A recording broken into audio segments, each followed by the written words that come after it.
પરસોત્તમ રૂપાલાને કોર્ટમાં ખેંચી જવા માટે લાઠીના રાજવી આદિત્યસિંહ ગોહિલે તૈયારી શરૂ કરી દીધી છે.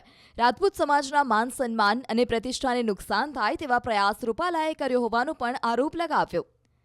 આદિત્યસિંહે રાજકોટ સેશન્સ કોર્ટમાં અરજી આપી હોવાનો દાવો કર્યો છે, જેમાં આઈપીસી 499 અને 500 અંતર્ગત રૂપાલા વિરુદ્ધ કેસ નોંધવા માંગ કરાઈ.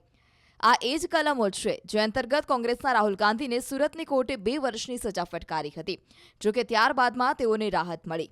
આદિત્યસિંહે દાવો કર્યો છે કે કોર્ટે ગુરુવારે મારું નિવેદન નોંધ્યું અને 15 એપ્રિલે સાક્ષીઓ સાથે કોર્ટમાં હાજર રહેવા નિર્દેશ આપ્યા છે. રૂપાલા મત મેળવવા માટે ક્યાંક ને ક્યાંક ક્ષત્રિય સમાજને નીચે દેખાડવાનો એક હીન પ્રયાસ તેમના દ્વારા થયેલો. આ વિડીયો જોઈને અમે લાઠી ભાયાત ગોહિલ ક્ષત્રિય દરબાર છીએ, ગરાસદાર છીએ.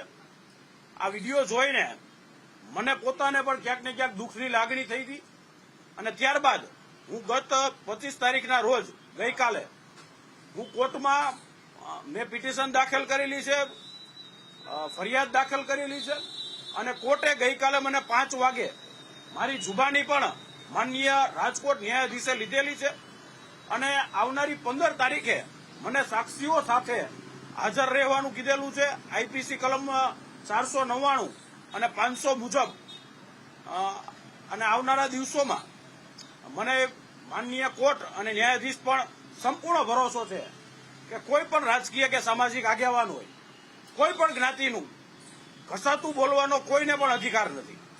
અને વાત રહી ક્ષત્રિય સમાજની, તો આ દેશનો અત્યારે વિકાસ હોય કે અખંડ ભારત હોય તો એ માત્ર ને માત્ર 562 રજવાડાનું જ્યારે વિલીનીકરણ થયું ત્યારે આ ભારત દેશ આટલો મજબૂત છે અને ત્યારે આ ભારત દેશ વિકાસશીલ છે.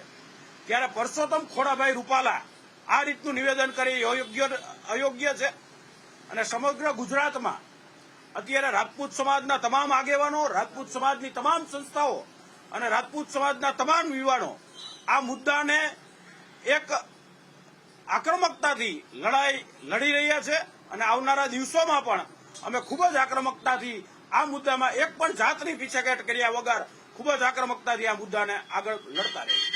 ખાસ કરીને અત્યારે ક્ષત્રિય સમાજના આગેવાનો, ક્ષત્રિય સમાજના યુવાનોની એક જ માંગ છે કે આને ઉમેદવાર તરીકે રદ થાય.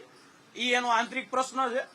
પણ વાત રહી ક્ષત્રિય સમાજની, તો ક્ષત્રિય સમાજ આ લડાઈ આખા ગુજરાતમાં અત્યારે લડી રહ્યો છે. વાત કરું સૌરાષ્ટ્રની તો સુરેન્દ્રનગર હોય, ભાવનગર હોય, જામનગર હોય કે રાજકોટ હોય કે કચ્છ હોય કે મોરબી હોય, તમામ જગ્યાએ ગુજરાતમાં પણ 70 સંસ્થાઓની ગઈકાલે અમદાવાદ ગોતા વિસ્તારમાં એક મિટિંગ મળી. તો સમાજની એક જ માંગ છે કે ઉમેદવાર તરીકે આ રદ થાય અને એનો પક્ષનો આંતરિક મામલો છે. પણ ક્ષત્રિય સમાજ આખા ગુજરાતમાં આ નિવેદનને કોઈ પણ રીતે સાખી લેવા તૈયાર નથી. મેં ક્યાંક ને ક્યાંક વિડીયોમાં ચોખ્ખું સ્પષ્ટપણે ક્ષત્રિય સમાજને નીચે દેખાડી વાની વાત હતી, તો આ કોઈ પણ રીતે સહન ન થાય અને ક્ષત્રિય સમાજના દીકરી બાઓની વાત હોય એ પણ એક ક્ષત્રિય દીકરા તરીકે કોઈ દિવસ સહન ન થાય. એટલે આ મુદ્દાને લઈને જયારે ક્ષત્રિય સમાજમાં ભારોભાર રોષ હતો ત્યારે મને પણ એક આવ્યું કે આની વિરુદ્ધ આપણે ફરિયાદ દાખલ કે પિટિશન દાખલ કોર્ટમાં કરવી જોઈએ અને એની માટેના મેં વકીલ રાખીને પ્રયત્નો કરેલા અને એમાં મહદઅંશે હું કહું તો કોર્ટે સ્વીકારી છે અને ન્યાયતંત્ર ઉપર પણ મને પૂર્ણ ભરોસો છે કે આગામી સમયમાં કોઈ પણ રાજકીય સામાજિક આગેવાન એક પણ જ્ઞાતિનું ઘસાતું ન બોલે.